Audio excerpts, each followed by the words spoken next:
Hello, and welcome to the third part of my series, building Redwall Abbey out of Legos.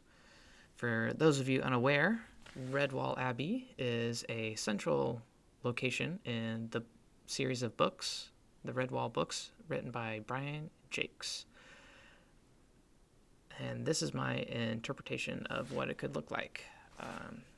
I found some inspiration in this image. It's a college, it's a chapel part of Oxford University, and it kind of encapsulates everything I imagine Redwall would be, from its Gothic architecture to its mixture of yellow and red sandstone, and just kind of its vibe. And so this is where I'm at as far as week 3 goes. I've made quite a bit of progress on the Great Hall. The walls are all done, and I'm starting to put in the roof.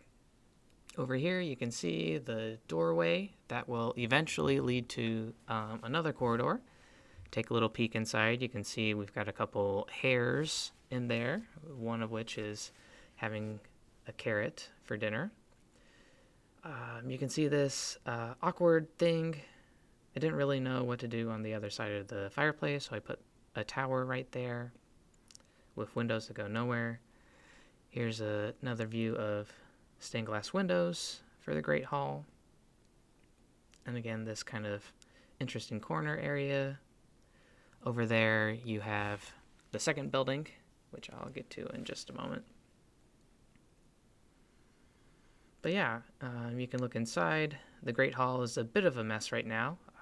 It's got some tables that I made and some tables made by my 5-year-old. He's been really involved in helping me design Redwall and build things for it. He really wants to be engaged. Let's see if we can see. Yeah, there are a couple more tables stacked on top of each other.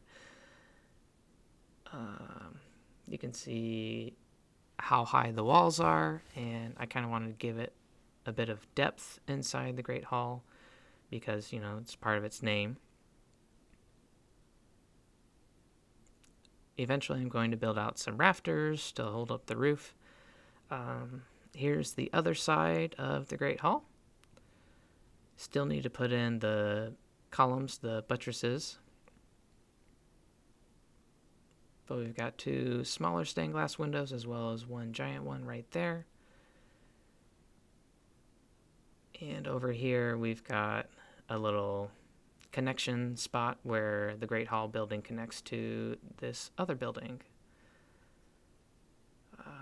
I'm really proud of these dollhouse style doors that I've put in the Great Hall. They clip in, and you can swing them open so that you can play inside the Great Hall. Over here we've got a mouse having a carrot and an otter who's chowing down on an apple. Just to get another angle, there's that fireplace I mentioned earlier in the Great Hall. And this clips in over there. If I can get it, there we go.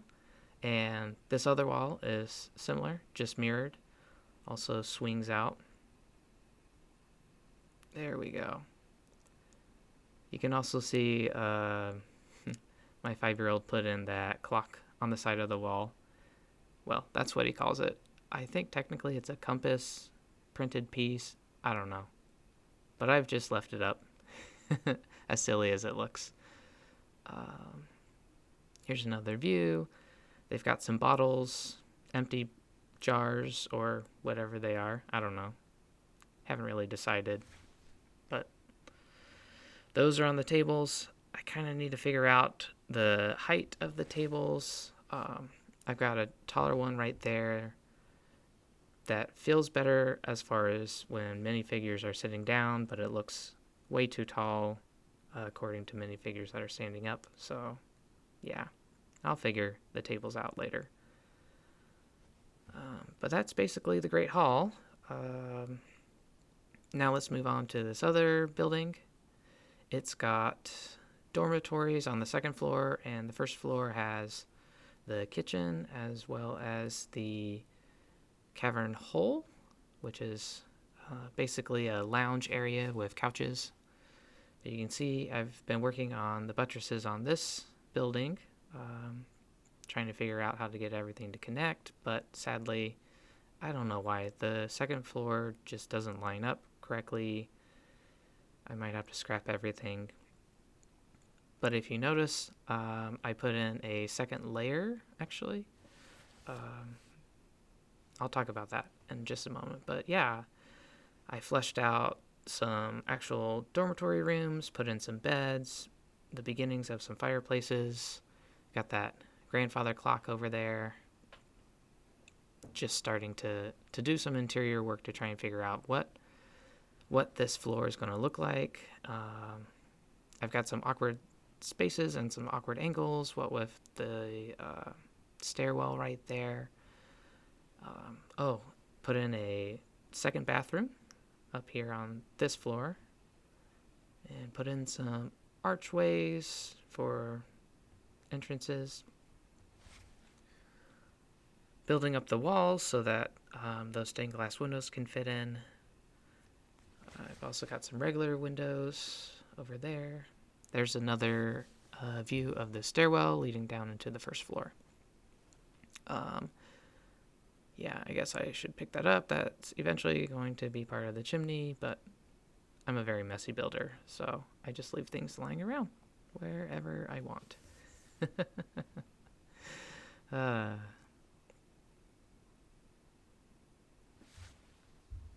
But yeah, something I guess I can mention again is the floor was feeling really weak, so I have made basically a sandwich for this second floor where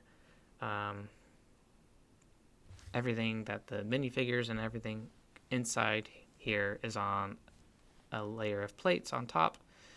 Underneath that is a little layer of bricks on the outside, and then the bottom is another layer of plates that then serve as the roof in the first floor. I think it's given it a little bit more stability so that I don't have to worry about my figures falling through or anything like that. Okay, that's kind of what I was talking about with the sandwich and the layer. I had to cut away because I can't lift off the second floor one-handed and shoot the camera as well. But yeah, you can also see that it's still kind of raised up a little bit.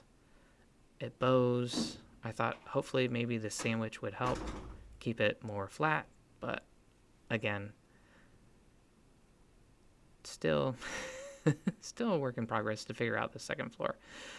You would think it would be easier for me to do a modular style thing where you can lift off a floor so that you can play with it, but for some reason I'm having a lot of trouble. But yeah, here's a better angle from this side of the beds. I've got two different styles of bed. Maybe one room will be the boys and the other room will be the girls. I don't know. It's up to my kids really to figure out who's going to sleep where or what. But yeah, just slowly chipping away at making the walls a little higher. Oh, I better fix these windows. Somehow they got put in backwards. I'm sure they got knocked out a lot. But yeah, got to get some new arches for these. I've got some put in, but yeah, hopefully I can get some more.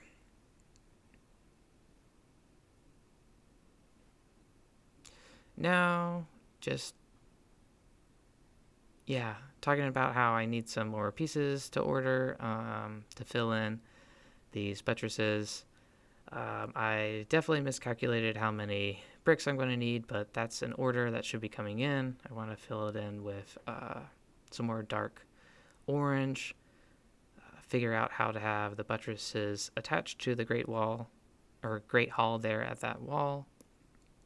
Over here, I'm going to finish putting plates down for the roof.